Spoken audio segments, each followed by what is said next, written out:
Good family, and welcome back to this channel. For those of you who are new, hit the subscribe button down below.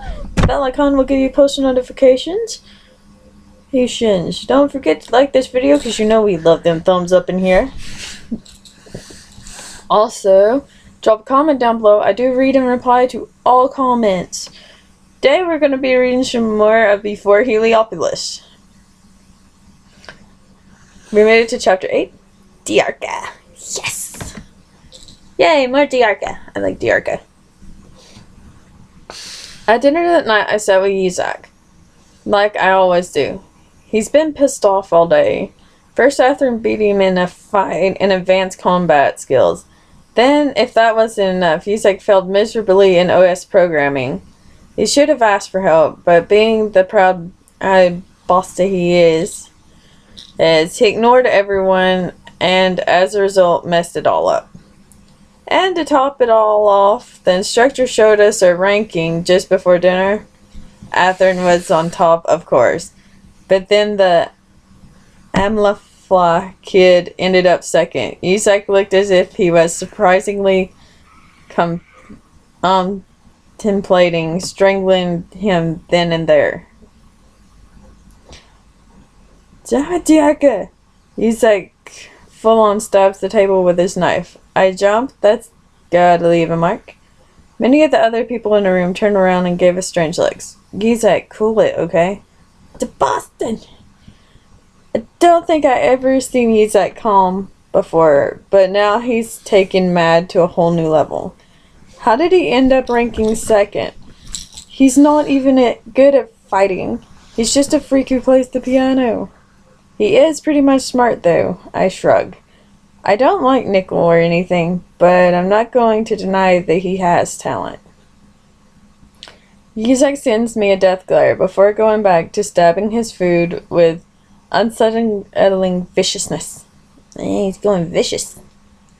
And Athrun, he doesn't even have to try. He will always come first. They have to rank him first. His father is so important, they can't risk offending him. He's like, stop it, you're making a scene. It's just so unfair. No matter what I do, Athrun will always do better than me. Always. I start to feel sorry for Yizak. Coming first really means a lot to him. I have managed to place 4th overall, just under Yizak. I don't mind really, as long as I'm in the top 5 or so. I have a guaranteed spot with the Lucasay team. Although if Athrun and Nickel ends up being with us, I'm not sure if I will want to be in it.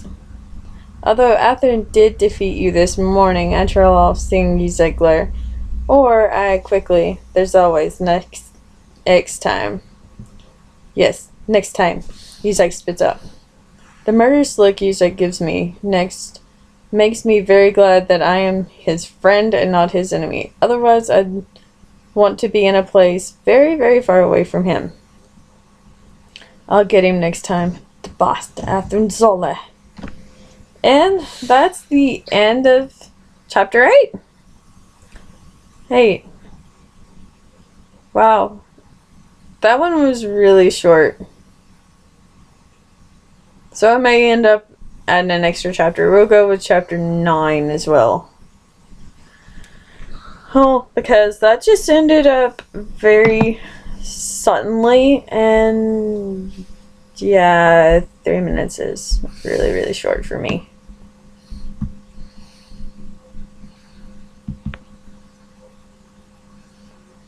Okay, so if y'all want, I can start making them a little more. Okay, so we'll go with chapter 9. Athrun. Turning up to my morning class, I was both tired and restless. Last night I couldn't sleep for hours, and when I finally did fall asleep, it was a sleep filled with nightmares. Julius 7 was exploding again, and there was nothing I could do except watch. I shook the image off from my head. Walking down the corridor, I entered the room on the right for the first class of today, which once again was advanced combat training. In this lesson, we were only doing firearm training, not hand-to-hand combat. Considering how pissed off I had made Isaac last time in class, I prayed that I wasn't paired with him again. Anyone in the class would have been preferably able to getting him again. Almost falling asleep where I stood, I straightened when I heard my name, followed by the name Shawnee Andreas. Shawnee was another kid I'd never really got to know. But it wasn't because I disliked him, rather that he seemed to dislike anyone who wasn't him and his small group of friends. He showed no respect to the instructors either. He scoffed whenever he received advance or rolled his eyes whenever someone spoke to him. And whenever I saw him fight, I always got the same sense that he was holding back, unwilling to show all of his skill, which I found weird in a place like Zaft. If you ask me, he was just kind of strange. There was something off about him, and I couldn't quite put my finger on it. Our assignment was to time each other on how long it took the other to take apart and reassemble a standard issue handgun. Having particular experience with firearms thanks to my early morning trainings, I knew I'd have no trouble with this. Nickel, however, I thought might find this kind of hard.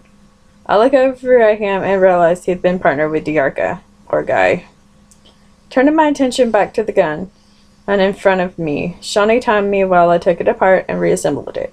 When he showed me my time, I was happy to see it was as a new record for me. We swapped places and Shawnee took up the gun. I wondered how much of his vision was obscured by his mess of mint green hair that completely covered one of his eyes. As I fiddled with the stopwatch, I saw him glance around, as if checking to make sure that none of the instructors were watching. And he smiled slowly. When he was sure that none of them were, when I said go, he took apart and reassembled the weapon faster than anyone I've ever seen. I was shocked when I saw his time. I thought I'd been fast, but he had just smashed my record. When did you learn to do that? I asked. Incredibly, he shrugged. I can handle a gun before I could walk. It's just the way I was brought up, he replied with the same mischievous smile. When the instructor came around and asked each of us for our best times, I told him mine, which didn't seem nearly as impressive now. When the time came for Shawnee to say his time, the number he gave was completely different to the one on the stopwatch. It was much slower. I was confused as to why Shawnee would take credit for his skills. I jogged to catch up with him as we left the classroom for the next period. Hey Shawnee, I said as I caught up with him. I want to ask you something. Back there, why didn't you tell him your real score? Shawnee laughed as if I'd said something funny, but didn't answer. Standing at the door were his two closest friends.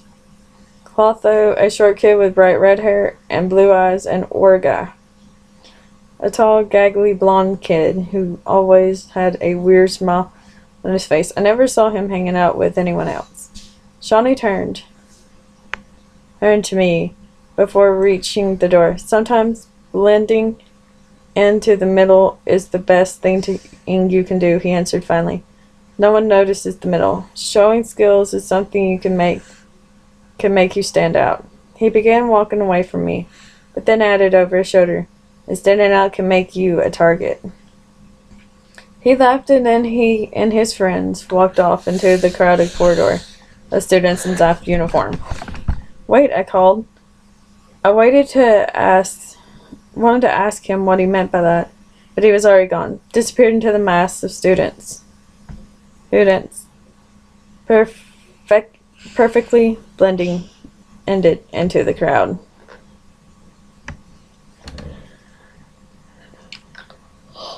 Wow. Okay, I'm gonna end this episode here. I really am hoping you guys are enjoying this. And don't forget, you can leave me a comment on something you guys would like to see. And I'll be preparing for my next video if you're wondering what I'm doing.